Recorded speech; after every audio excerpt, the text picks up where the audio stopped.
Ел жаңалықтары Ақтауда мұнай-газ кен орындарындағы еңбекті және қоршаған ортаны қорғау мәселелеріне арналған республикалық кеңес өтті. Ел мұнайшылары мен экологтарының басын қосқан жиын бүкіл әлемдік еңбекті қорғау күніне орайластырылған. Өкінішке қарай соңғы кезде кен орындарында қайғылы жағдайға ұшырап, зардап шегу оқиғалары көбейген. Мәселен, былтыр 49 мұнайшы жұмыс барысында ауыр дене жарақатын алса, 9 жұмысшы оқиға орнында көз жұмған. Еңбеккерлердің қауіпсіздігі мен денсаулығы басты назарда болуы қажет. Сондықтан жұмыс берушілердің жауапкершілігін арттыру керек, дейді жиында сөз алғандар. Кеңес отырысында мұнай-газ өндірісіндегі экологиялық ахуалда талқыланды. Елімізде мұнай төгілген жерлер көп. Бұдан зиянды заттар ауаны ластайды, дейді экологтар. Былтыр мұнай және газ министрлігінің ұйытқы болуымен қоршаған ортаны қорғауға арналған кешенді бағдарлама әзірленген.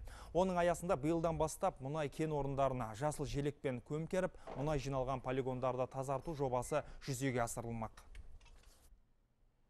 Қазіргі қолданып аталған технология ол қыздыру арқылы жүретін процесс, ал енді біз соны астық сумен жуу арқылы жобаларды қарастырып жатырмыз. Солар бойынша жаңа технологиялар енгізуге жұмыстанып жатырмыз.